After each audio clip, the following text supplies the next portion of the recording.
Well, good morning, everybody. Welcome back to the channel. It's an absolutely beautiful day out here. It's in, let's see, it was 55 last night when I woke up this morning. So we're probably in the low 70s right now. It is absolutely beautiful out, and we're looking forward to getting some stuff done today. So I'm down here at Cabin 1. I want to catch you up a little bit because I got a few things going on. And yeah, I just need to bring you guys up to date. Let you know what's happened and what's going to be happening here in the next 24 hours. Okay, first things first. Windows have been installed. Okay, this is Cabin 1 here. So everything went off without a hitch. There really wasn't much to kind of show you with this window install. Couple things about it though. One, I have to replace the sill nose that's along here. When I put my trim that I'm going to have up along I'm going to have a little reveal on the inside, and then here the sill nose does not go far enough. Because these windows were together on the house, when I split the sill nose in half, when I cut it in half, it's just not long enough for what we're going to do here. So I have new sill nose up at the house, and we'll just cut some new ones, and we'll make these long enough to at least cover to the end of this trim piece that I'm going to have on here. So we're gonna work on that today a little bit. We'll see as time permits, but everything's been insulated around the window itself. This one, obviously, I still have some trimming to do, but it turned out great. I think these windows are going to work out just fine. They still allow plenty of light inside. So we're excited about that. We're able to, save a few bucks by repurposing these windows, and it should be great. All right, let's move around to the back. Let me show you what first thing is on the list today. Okay, so I made a call this morning for the inspector. We are going to have an inspection done tomorrow at some point, and they're going to be looking at my rough electrical and rough plumbing. So I need to get these ground rods in and connected to the panel. I'm assuming that that's one of the things I need to get done here today, which really won't be an issue. I realize I still don't have my my conduit that's going down, that's going to allow the feeder cable into the cabin itself, but I don't know if that's going to be an issue or not. So he'll let me know tomorrow. But first things first, I want to get these ground rods in the ground, get the wire laid, and we'll kind of go from there. I'll probably do the same thing if I have enough wire left. I'll probably do the same thing on Cabin 3, and yeah, well, we'll just go from there. So let's get going. It's just to set this up here. So from the box straight down, and I came out maybe 6 to 8 feet, I located a spot where I'm going to drive the first rod. After that, these are 8-foot rods. You see them kind of down here. They're 8-foot rods, so I want to be 16 feet for the next rod. And I'll probably come back this way towards the camera a little bit, maybe a little bit of an angle, and drive that other rod. So that's what we're working with. That's what's going to happen. This isn't kind of like a how-to channel. One of the things you really got to think about is what's going to happen after you start driving in these rods. And one of the things is that it's going to mushroom the top. So you want to be sure you put your acorn nuts on prior to you driving them into the ground. Otherwise, you'll never get them on. Or you're going to have to cut it and then hope your inspector believes you when you say, trust me, there's 8 feet in the ground. I just cut it down to 7 feet 11 inches so I can get this on, which I'm sure happens, but I'd rather just put this on first. Let's get it.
first one wasn't too bad. I hit something when I still had about 3 or 4 feet left, and it finally drove through it. So the last couple feet weren't too bad. But you can see how the top of that mushroom's out, and that acorn nut, it's so snug on each side, there's nowhere for it to slide over the top. So you definitely want to have those on prior to impacting. I have heard people say as well that, you know, well, the inspector wants to see that mushroom head on it so they know nothing was cut off, you know, like you didn't cut it in half and then say, you know, it's 8 feet in the ground. So anyway, this is my spot. I got a little water bottle there. That's 16 feet from that other pin.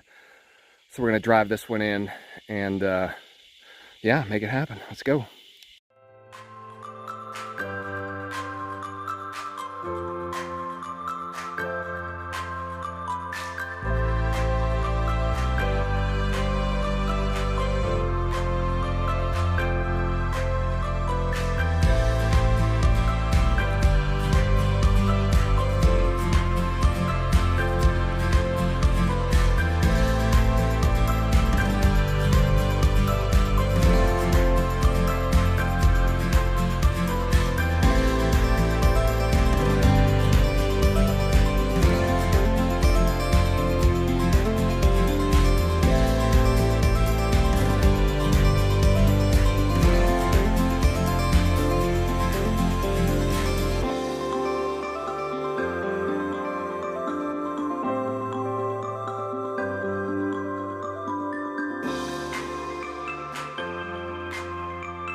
The second one definitely went in a lot easier than the first one.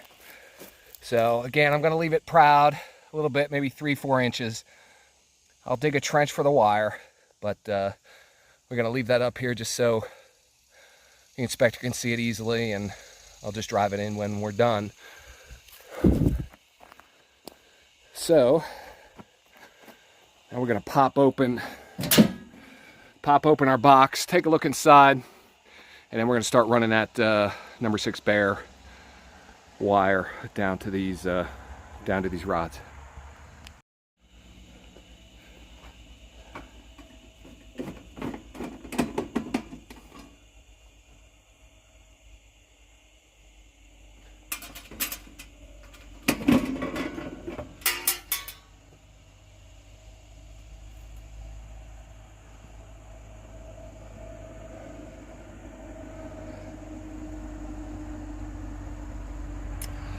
So let me show you this inside of this box here, something specific about just about every box you can find. So let's see if I can focus on this here.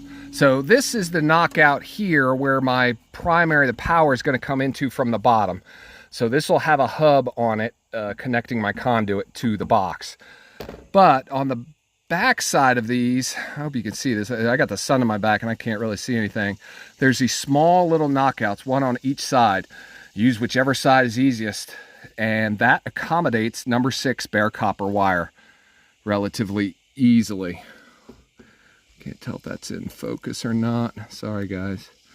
Maybe if I block out the sun, does that help? No, maybe like that. Anyway, so these small little knockouts here, I'm going to use the one on this side because my grounding rod is to the right of the conduit. So I'm going to use that one there, and that's how the conduit or the copper is going to get out to the grounding rods. Of course, I'm going to really just attach it to the bottom connector here of my grounding bus bar. Of course, this bar and the neutral bar, which is right here, are not bonded. So if they were bonded, I'd have a screw right here a little green screw. Let's see if I can show that a little better. There'd be a green screw in there. Basically, that would attach the box itself to this bus bar, and we don't want that because it's a sub panel. So we've got them separated. So this is going to send anything that goes through the box itself. Now these grounding rods, because it is a sub panel, predominantly it's for lightning protection, for circuit protection. There will of course be a ground. There'll be 4 wires coming in, 2 power, a neutral, and a ground wire. So ideally, anything that goes back through the ground wire will go back to the service panel, but there is always the protection offered by these grounding rods to help protect all your circuits and stuff. So let me get back into it.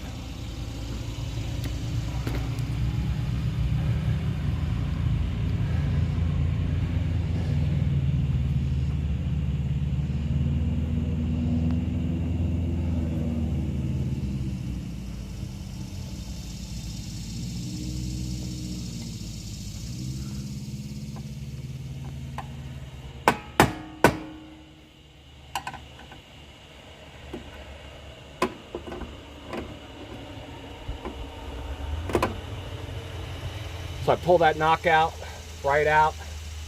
It's a little smaller than a pea.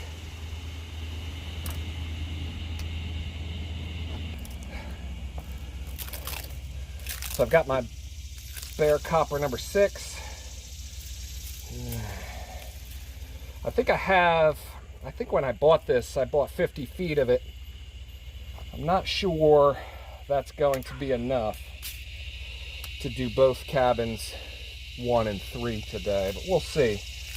We'll know more, obviously, as things develop. So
all right, so that's connected now to the ground bar up here.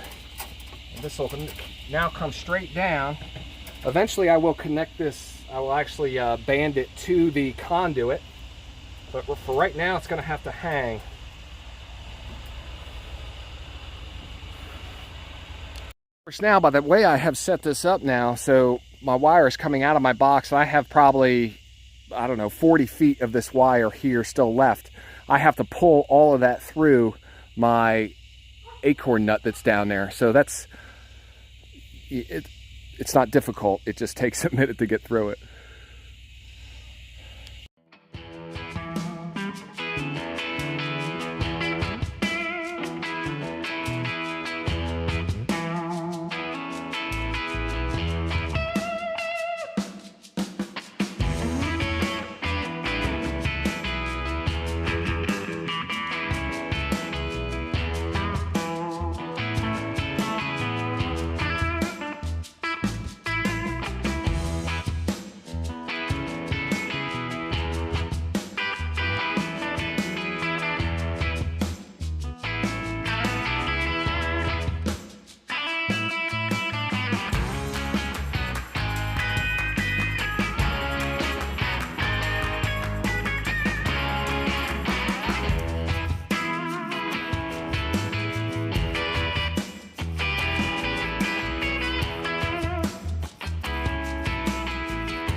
Got that wire into that last acorn nut right there. Got some extra. Again, I'm gonna bury this wire. I'm just gonna dig a trench, put it down probably 5 or 6 inches into the ground, and then you know, we'll go from there. Same thing right here. This upper part here, this obviously goes back up to the box, but I'm gonna have a, you know, a trench dug here for my conduit. That's gonna, my wire that's gonna be 3 foot in the ground. It's gonna come up through the conduit, and then this wire is gonna be lashed to that conduit. So, but I'm gonna leave it up today because I want to, I guess one of the things I want to show is that it is, one, number 6 bare copper wire, and 2, it's a continuous piece of wire. There is no breaks in it, or I should say there are no breaks in it, and yeah, it should be all set. So we'll see what he says. This we'll know more tomorrow. So I'm going to button this up for right now, and we'll head on to what's next. All right, gang, we're sneaking up on the end of the workday here, and I want to show you some of the stuff I've been working on. So the windows, like I showed you, they were already installed as far as shim and things like that, but I had to cut, you see the white sill nose on there, I had to get some other ones that were longer, that were actually going to come to the end of my trim that's around there. So the windows are trimmed out now on the outside here at cabin 1, which is a great step in the right direction. So this is, it's 1.25 inches thick, so when my board and batten goes on it, it will sit below this level. So it'll really kind of more look like trim than just some more board and batten stuff that's up on there. So we were able to get that done today. Let's see what else. So inside, because I have the inspector coming tomorrow, I also told him to look at my plumbing. So in my trap door up there with my water heater, those connections, I didn't have Teflon tape or any type of thread sealant, anything like that. So I had to hop up there and kind of redo those connections. So we also got that done as well. That was messy. That was messy. And finally, the last thing I worked on here, out here at cabin 3, you can see that shimmer of that copper line right there. So I ended up driving a rod in here, and then a rod over here. So I do have some extra. I got about maybe 3 or 4 feet of extra wire there. I'm just going to let that run wild because I still have to bury the copper line, and I'm going to need a little extra just to do that and stuff.